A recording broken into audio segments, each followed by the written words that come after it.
Yan mga katambayan, ngayong araw po ito, yung nakikita nyo po ng net dyan, lalagyan po natin yung gilid kasi yung mga manok po natin ay lumilipad minsan, tumataas na kasi yung pakpak.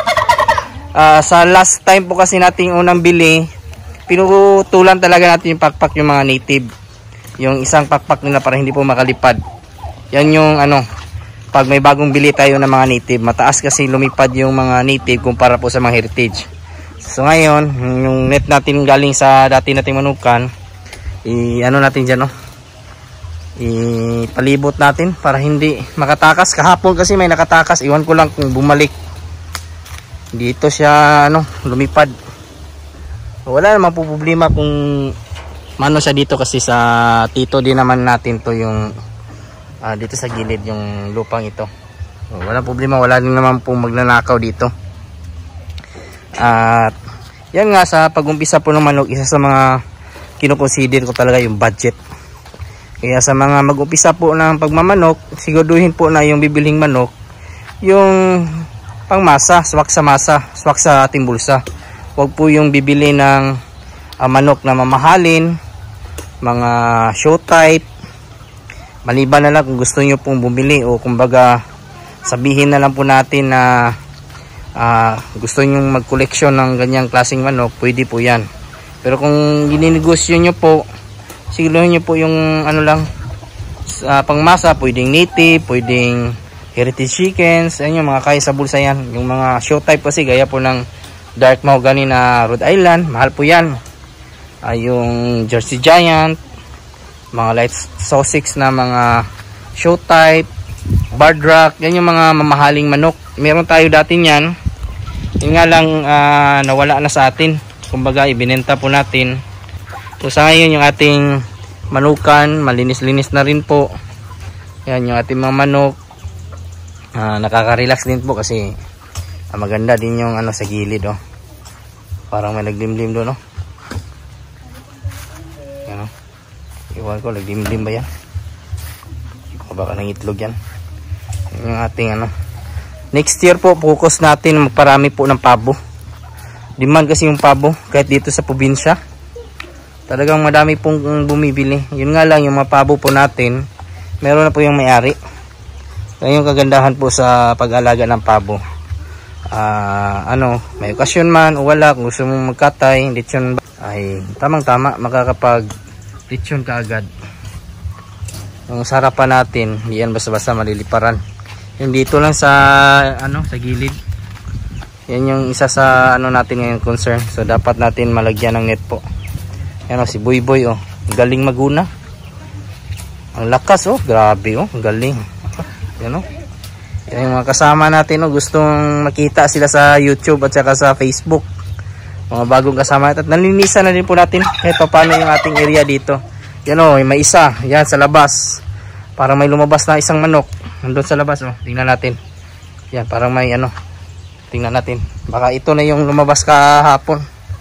Boy, daan mo boy, kaya itong papasulod ayaw nyo iglas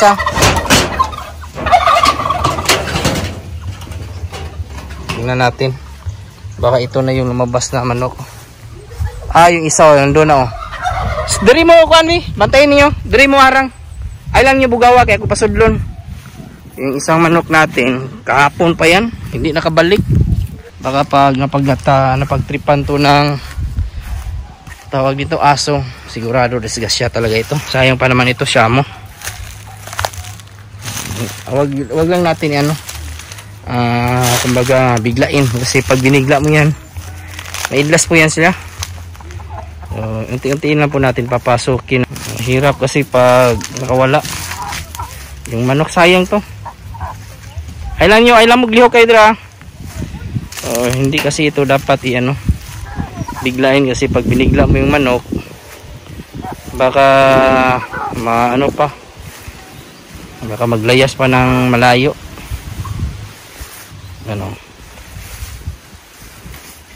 Yan, pumasok na. Ganun na kasimple. Kahapon pa yan, hindi nakabalik. Swerte nga lang. Swerte boy.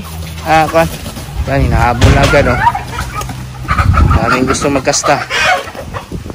So, yan yung pinaka-alpha natin dito. Yung ating ano yan, basilan Shamo, parang ano to, basilan Shamo hulo. Dami na ating mga alaga ngayon ha. Mag-umpisa tayo muna dito at baka mamayang hapon pagkatapos ng ating mga gawain dito katambayan ay may ano tayo, may bago tayong negosyo na papasukin, yung pagbababoy. Bibili tayo ng baboy doon sa kabila, yan sa unahan, sa loob, sa kabilang ano, bakod. May ano doon, bakanting ano, pabahay ng baboy. Bibili tayo ng baboy na buntis, 2. Papasukin natin yung pagbababoy dito sa probinsya. So titingnan natin yung baboy, buntis daw. So alamin natin magkano yung presyo, yung pwede natin magimpunan. Baka ando na ngayon sa ano, sa kabila. Magdadagdag tayo ng panibagong negosyo, yung pagbababoy po. Ayan katambayan, oh. Natapos din natin yung sa gilid kahit paano. Ano yan, pinsa na yan sa paglabas ng ating mga alaga, kahit dun sa ilalim ng mga paitlugan o sa kanilang patulugan. Lagyan po natin lagyan natin net hanggang dito sa dulo, ang depensa lang sa pagtakas nila.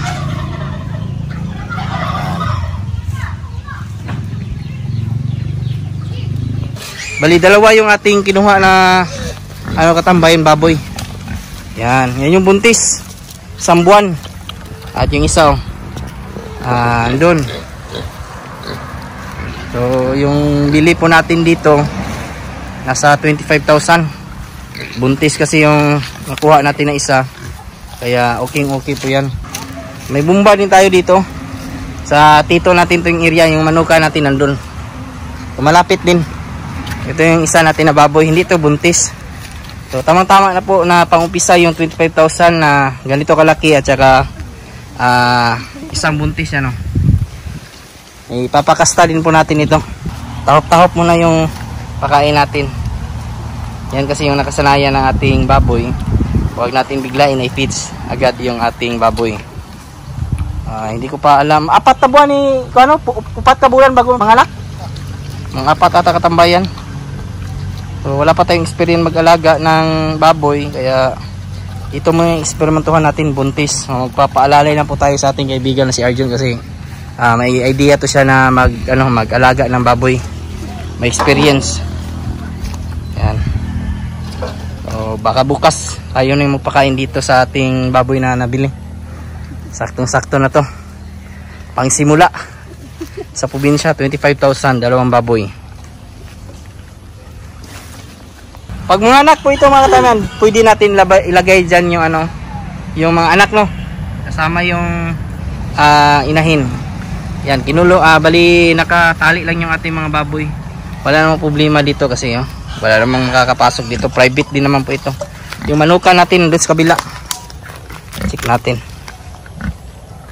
Ano, makita mo kasi yung manukan doon. Yung baboy na ito katambayan, bali ang nagkasta nito ano daw, hybrid. At kumbaga unang buntis pa lang niya ito mga katambayan. So tamang-tama, pwede kang kumita agad nito kung sisurtihin tayo na madami yung anak. Jackpot. Yan lang yung inupisahan natin. Okay na yan. Baka sa susunod bibili din po tayo ng biik para sa ganon malaman talaga natin kung paano mag-alaga ng baboy talaga. Dito lang naman sila, Dati yung nag-ano dito, mga baka. Kalabaw, no, kalabaw. Ayan si Arjun kasi yung taga ano dito. Taga kumbaga dito, nagabantay. Ito malapit na din to. Malapit na mapakasta ni Juno. Ang kagandahan naman po, sanay pong kumain ng nito, tahop. So wala tayong problemahin. Atin na lang gawin sa mga anak kung susurtihin tayo na mga anak ng maayos. ipatining o di kaya piglets lang yung ibebenta natin kumbaga mga biik. Bago tayo nakakuha po ng baboy nakabili, may kinontak din po ako na isang nag-alaga, yung pure large white talaga yung ibinibenta niya, buntis. So nasa 30,000 po yun. Taro na rin po yung tiyan. Yun nga lang, yung pinili po natin yung dalawa, 25,000. May lahing hybrid din naman po yun, kaya hindi rin po tayo lugi. At yung nagkasta, hindi ako nagkakamali, sabi na may-ari ay ano din, hybrid. Kumbaga malaki din po yung magiging resulta ng mga biik po.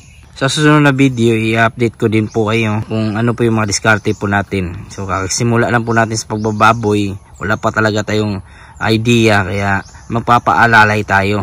Kaya yung kagandahan po, parang manok din po, kung wala tayong experience, kailangan talaga natin na mag-research din po, at the same time manood ng mga tutorials kung paano mag-alaga nito. Isang kalaban din po natin sa pag-alaga ng baboy ay yung ESF. At swerte din naman po tayo dito sa Tango, wala naman po kahit saglan, wala pong kaso po ng ESF. Kaya sisiguraduhin po natin na magiging maganda din po yung pag-aalaga natin sa baboy para kumita din po tayo dito. Malaki din po talaga kitaan, lalo na po pag sinuwerte po tayo. Madami yung magiging anak ng ating mga baboy. Sa bintahan naman po ng biik dito po sa Glan, Sarangani Province, yung isang buwan o yung pwede na pong alagaan, kung di ako nagkakamali, isang buwan to 45 days, yan po yung pag-release po ng mga biik po. At kung nagkataon po yung ating inahin na mga anak po ng 10, mapalaki natin na malusog yung mga biik at may benta natin lahat. Sa 10, maaari ka na pong kumita po dyan ng 35,000 o 30 to 35,000. Makakabawi ka agad sa magiging puhunan nyo po, o yung puhunan po natin na 25,000. Papalaguin po natin yung ating baboy po gaya po ng pagpapalago natin sa ating mga alagang manok o paparamihin. So, umpisa lang sa dawa, at kung susurtihin po tayo baka dumami din po, maging madami din. So, sana abangan po natin yan. Yan lang po ngayong araw, at sana po ay may nakuha po tayong kunting ideya. At maraming salamat po pala sa mga bago po nating subscribers and viewers. Welcome po sa aking channel, at kung kayo lang po yung napadaan ngayon, sana po ay consider nyo po na i-follow, i-like, subscribe. Napakalaking tulong po yan. Kung may mga katanungan naman po kayo, ilagay lang po sa comment section at ating sagutin. At huwag kalimutan i-click yung notification bell para sa mga susunod na videos. Bago muna tayo magpaalam, shoutout muna natin yung ating kaibigan dyan, si Alvin Lubigan. At sa mga hindi ko naman po na shoutout po sa inyong lahat. At isa-shoutout ko rin po kayo sa susunod na videos. Maraming salamat, God bless, at ingat po kayo palagi. Bye-bye!